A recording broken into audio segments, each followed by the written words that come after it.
आणि या सगळ्या संदर्भात या पार्श्वभूमीवरती मुख्यमंत्र्यांची पत्रकार परिषद सुरू आहे. थेट जाऊयात त्या पत्रकार परिषदेत.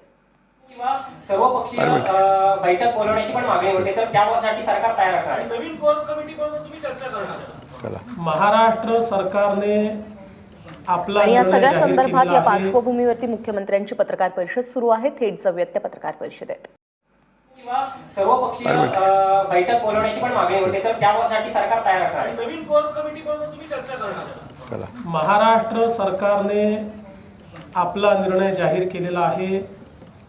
31 ऑक्टोबर पूर्वी महाराष्ट्रातल्या अडचणीत असलेल्या गरजू अशा शेतकऱ्यांना कर्जमाफी देण्यात येणार आहे.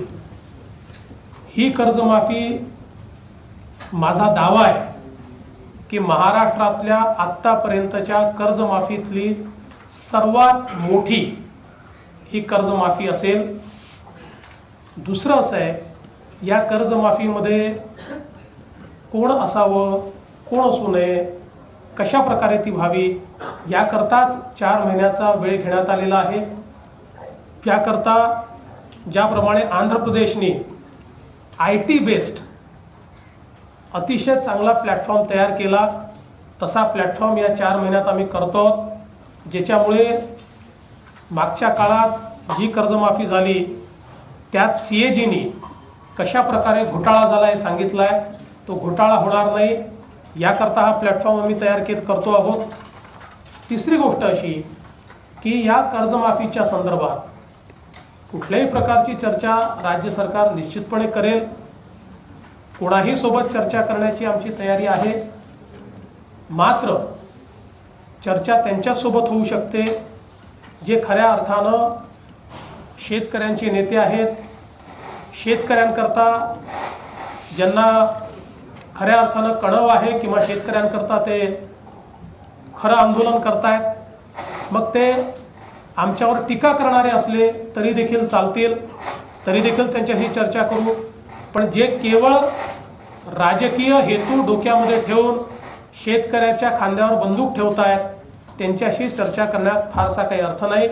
कुठल्याही राजकीय पक्षाचे लोक जेन्युइन सजेशन घेऊन आले आणि अराजकीय लोकही जेन्युइन सजेशन घेऊन आले तरी राज्य सरकार चर्चा करेल. दुसरी एक गोष्ट आपल्याला सांगतो, आपण संपाच्या संदर्भात बोलत म्हणून सांगतो की कालच्या संपामध्ये 307 बाजार समित्यांपैकी 300 बाजार समित्या कार्यरत होत्या. त्यातल्या ज्या 7 आहेत त्यातल्या 4 बाजार समित्या साप्ताहिक सुट्टीमध्ये होत्या. 3 बाजार समित्यांनी बंद पाळला होता. पूर्णपणे कालच्या बाजार समित्यातली आवक याचा जर आपण हिशोब लावला तर ती क्युम्युलेटिव्हली 85% आवक होती. काही बाजार समित्यात 60% होती, काही ठिकाणी 100% होती. त्यासोबत काल जो काही बंद झाला, मी असं म्हणत नाही की सगळे त्यात वेगळे लोक होते, काही शेतकरी निश्चितपणे असतील, पण ओव्हरऑल ज्या घटना झाल्या माझ्याजवळ प्रत्येक घटनेचा पूर्ण तपशील आहे. आणि या तपशिलामध्ये जिथे दगडफेक झाली आहे, कृषी मालाची नासधूस झाली आहे, जाळपोळ झालेला आहे, रास्ता रोको झाला आहे, तिथे कुठल्या कुठल्या पार्टीच्या लोकांनी ते केलं आहे याची कंप्लीट माहिती. तिथे कोणी शेतकरी नाही आहे.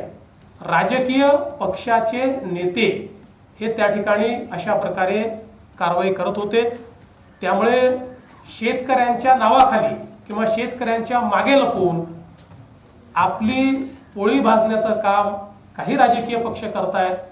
पण मला असं वाटतं की महाराष्ट्रातले शेतकरी सुज्ञ आहेत आणि म्हणूनच काल जवळजवळ सगळे व्यवहार हे पूर्णपणे त्या ठिकाणी सुरू होते. बाजार समित्यातही सुरू होते, शहरांमध्येही सुरू होते. कुठलेही व्यवहार बंद नव्हते. मला असं वाटतं की आता मी अतिशय स्पष्टपणे सर्व गोष्टी सांगितल्या आहेत. या विषयावर मी आता यापेक्षा अधिक बोलणार नाही. आता प्रेस ही व्यंकय्याजींची होईल. Thank you. Thank you. I mean, after all this headwind started, we are interacting with our investors. They are all confident. They are bullish. They don't feel that, something is going to impact them as much as talked about. And see, these shifts are creating opportunities for which we are trying to be ready. So I'm absolutely sure that our endeavor to become a $1 trillion economy, we have already charted the path, and I don't think that these headwinds will be able to disrupt us. So how are you positioning the state to lure the investments? Where are the opportunities? We know that the state is seeing a new phase of industrialization. So you see, right now if you look at Mumbai is already our fintech capital. And now the fintech and AI revolution is actually captured in Mumbai. And who's who into fintech is now coming to Mumbai. And I think that in fintech and AI, we are focusing more on Mumbai. If we look at the IT revolution and biotech, we are focusing more on Pune.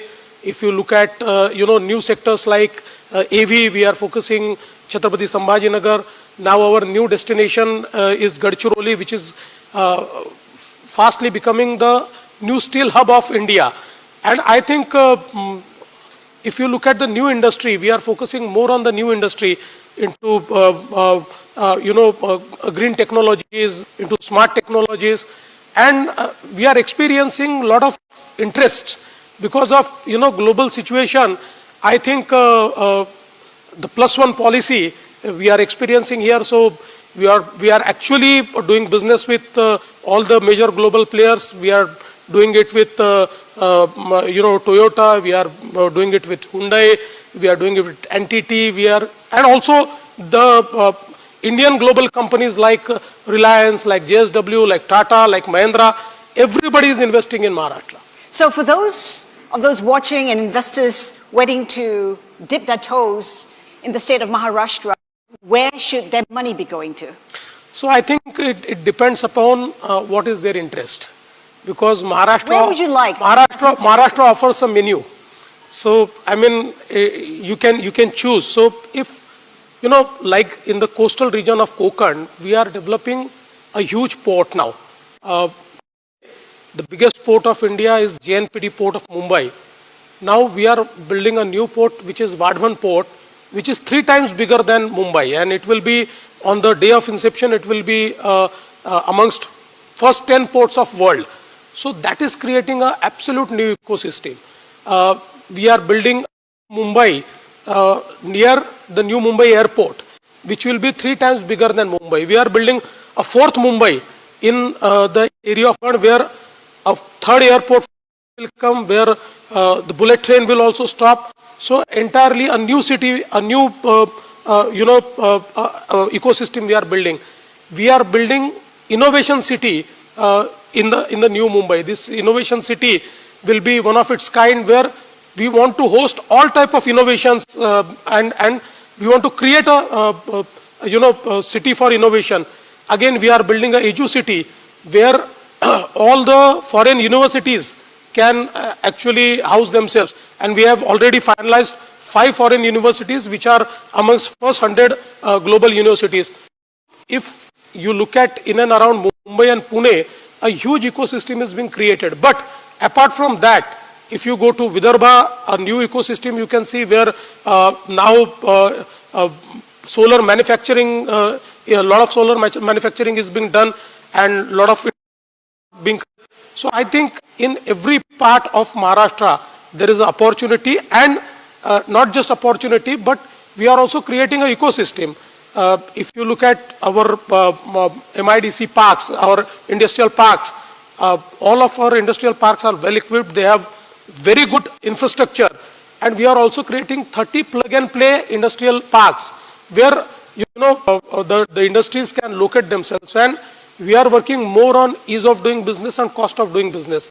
So we are trying to make this investment experience absolutely hassle-free. You talk about building an ecosystem. One of the issues, if you take a look at India as a whole, the young people, we talk about demographic dividend.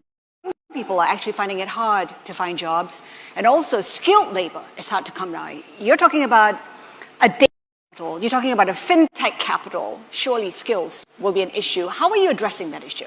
So you're absolutely right. I mean, as we all know that 65% data center capacity that is created in India is created in the state of Maharashtra. So we are surely the data center capital, but at the same time we are also startup capital. I mean, the young minds are innovating in such a way that they are creating startups. So if you look at the Startup India report, which is published recently, that shows that by absolute number and by absolute investment, now the startup capital is Maharashtra. It's no more Bangalore, it's no more Hyderabad. It is Maharashtra. And capital is also Maharashtra. And also in the space of AI startups, Maharashtra is leading the way. So I think there's huge talent. There's no dearth of talent. There's huge talent. No shortage. Not absolutely no shortage. There's huge talent. And I think with our endeavor of creating skill manpower, we have already started a skill university. This skill university is catering to create skill in all sectors, whether it is low-end skills or high-end skills. So we are trying to do that. Recently with Microsoft, we actually trained 10,000 women in AI. So I think this endeavor of creating skilled manpower is also there. So I don't think that there will be any dearth of skilled manpower in the state of Maharashtra. The next Silicon Valley? I think, yes. I like the Your officials, Maharashtra officials, have been very busy trying to lower investments. At the recent World Economic Forum in Davos, you signed 60 MOUs. That's massive. Absolutely. If translated well, that could amount to about $200 billion. Give us an update. 3 months down, where are you with those MOUs? Yeah, so I'm happy to tell you that 80% of our MOU are in absolute rolling. They are in action. So we have already given them what we promised. We have offered them land. They have also taken land. And we are actually helping them in taking all the clearances. So I think 80% are absolutely on track. And 20% are also on track, but a little behind the schedule because they have certain regulatory issues which they comply. But I think, and after these global headwinds, we again interacted with them. And we made sure that there's no impact on them. And I'm happy to tell you, none of them is backing out. Everybody is there. Can you shed some light on who the investors are, which companies? See, there are companies like NTT in the space of, data. Amazon is there. Indians are also there, like Reliance and JSW, who are doing global businesses. So you name it, and they are there. So we can expect a record amount. Absolutely. Absolutely. We are looking at Maharashtra accounts for about 35% of the FDIs that India receives. I'm just wondering, given the optimism and so much interest and the growth trajectory, the state contribute more than 35% in the next 3 to 5 years? Could it grow to 50% of total FDI? So if you look at, last few quarters, it has been 40%, 45% and 50%. Cumulative is 35%. But there have been instances in past few years that Maharashtra has received 48%, 49% of the FDI that came to India. And it's increasing. So I think, yes, absolutely it is possible that we may go to 40, 45% of the total comes to India. There's been a lot of talk about the impact of the tariffs. If you take a look at what the OECD itself is projecting, slower growth for the world. And inevitably, more tariffs would mean slower growth, including for countries like India. In my conversation with the Commerce Minister yesterday, he said that there'll be little impact on India's growth. What kind of impact do you see on India and on the state? So you see, Commerce Minister is more equipped to talk about that. But from the perspective of Maharashtra, we also interacted with certain experts. And in the major fields where Maharashtra is, we see that there is a moderate impact, not very high. And in most of the fields, we see that there is a huge opportunity created. Like, in the textiles, where Maharashtra is doing very well. there's a huge opportunity which is created. Even there are several sectors where we feel that a lot of opportunity will be created. So as of now, our first interaction with financial experts tells us that it's not going to impact us much. It's going to impact us moderately. What keeps you up? What are the risks you see for the economy here? See, right now the biggest risk for the economy is climate change, because predominantly we are also agrarian economy. An agrarian economy is most impacted by climate change. But having said that, now we have started focusing more on climate resilient agriculture. We are working with the World Bank. We have rolled certain projects where we are trying to make our climate proof. We are trying to we have announced a mission of AI in agriculture, and using AI modules we want to make our agriculture more predictable. We want to make the shifts of nature more predictable in the agriculture. So I think that is one area of concern where ultimately much is dependent upon the nature, and that gives me sleepless nights. There are also that the tariffs imposed by Trump may affect business in India. Is that a huge concern for you? I think, what interactions we had, we feel that yes, there will be some impact, but we also see some opportunities, some new markets growing. So I think, there will be shift in the supply chain, and we are making us ready to, accommodate that shift. So we are not as worried as, people feel that it's going to impact. Minister, is there any reason to be concerned about the state debt? Because if you take a look at the level, I think it's tripled in the last decade. For investors sitting here, is that something they should be worried about? They should not be, because I think in India, if you look at the fiscal health of the states, in Maharashtra is the best. Because, you see, if you look at the trajectories set by our FRBM Act or by the Reserve Bank, not a single year we have surpassed. Our fiscal deficit is below 3%. We have maintained it. Our entire debt is just 17% of our GDP. If you look at other states, it is 24%, 25%. Actually, we are allowed up to 25%, but we have maintained up to 17%. And if you look at last 10 years, our GDP has grown from 13 lakh crore to around 45 lakh crore.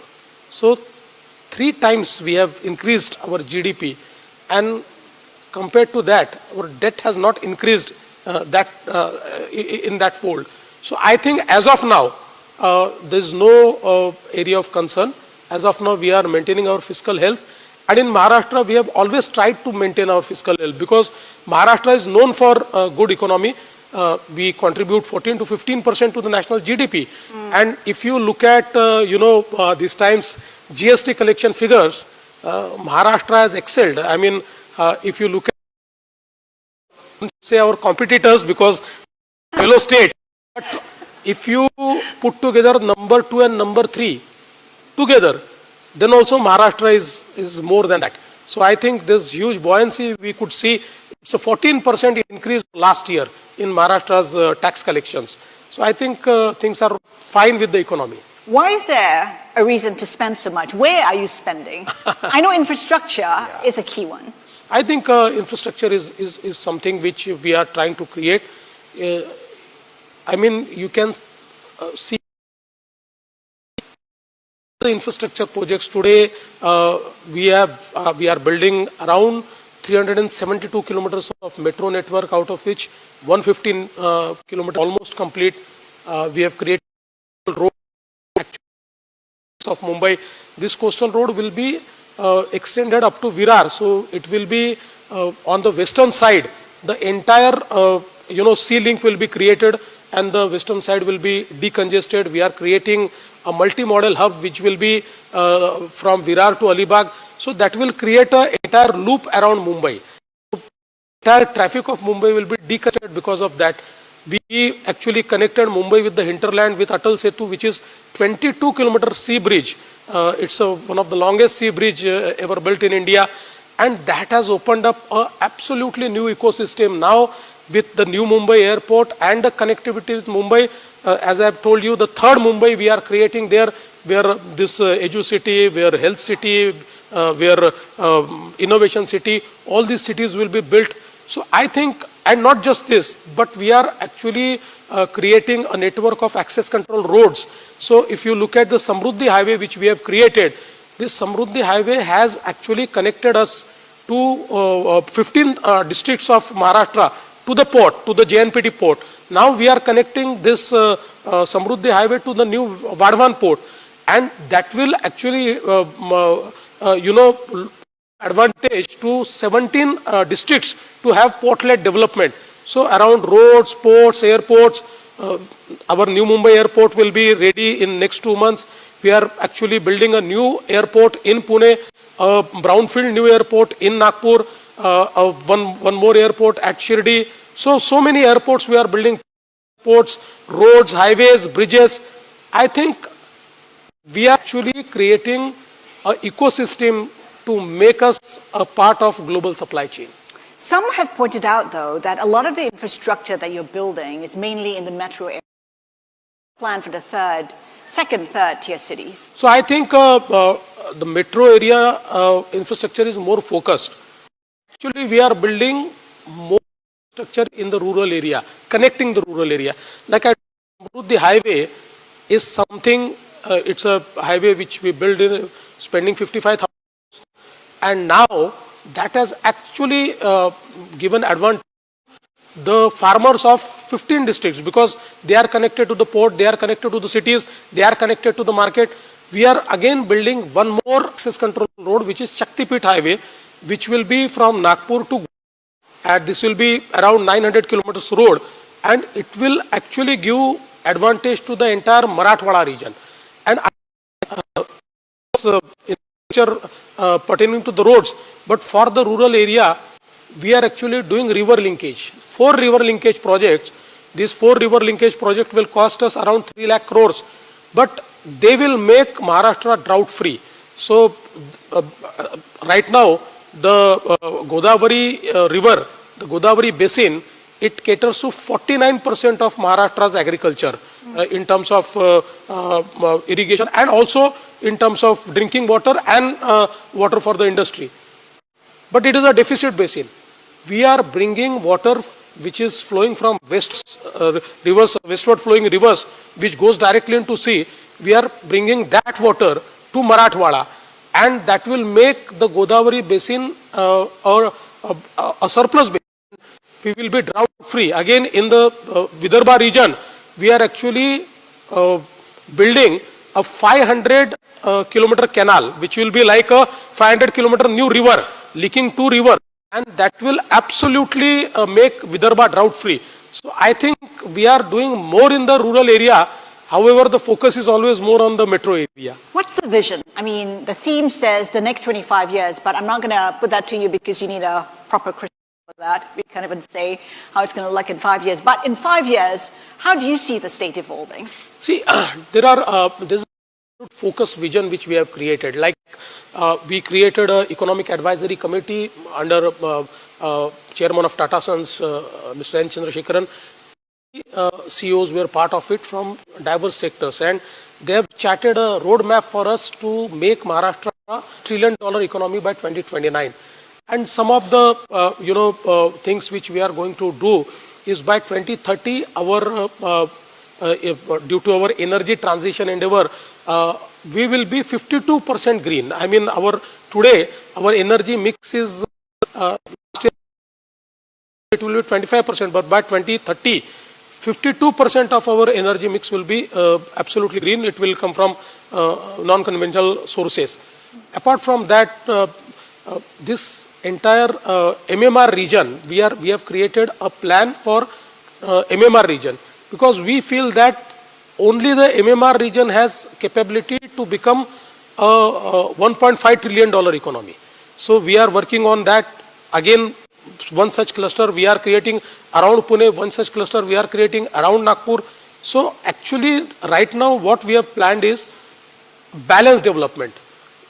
In Maharashtra, although Maharashtra is forward state, economically it's very strong state, but there are districts which are lagging behind. So now the focus is on districts. We are investing in districts so that the districts which are lagging behind will also come forward and the economic opportunities will be created in those districts. So I think that by next 5 years, one will be able to see absolute growth in Maharashtra. All that depends on funding, and a lot of the funding actually comes from remittances. I think Maharashtra receives 20% of all the remittances that India receives, and now we're seeing a crackdown on legal and illegal immigration. Do you see that in any way impacting your remittances? I don't see that much because, I mean, I should not be saying this, but all that is happening is not of much of concern to Maharashtra because, Maharashtra's presence in US is in Silicon Valley. So, I mean, they are the people who matter the most for US also. So, I don't see any problem about that. Having said that, about funding, if you look at right now, globally, the investors see a lot of opportunity to invest in India. As you have seen that so much of, investors have already come to us, and every day actually we are signing MOUs with, global funds to fund us. And also right now, even the global banks, they are very much interested in funding our projects. So as of now, we don't see around funding. Chief Minister, we have 20 seconds to go. I'll be remiss not to ask you this question. You have said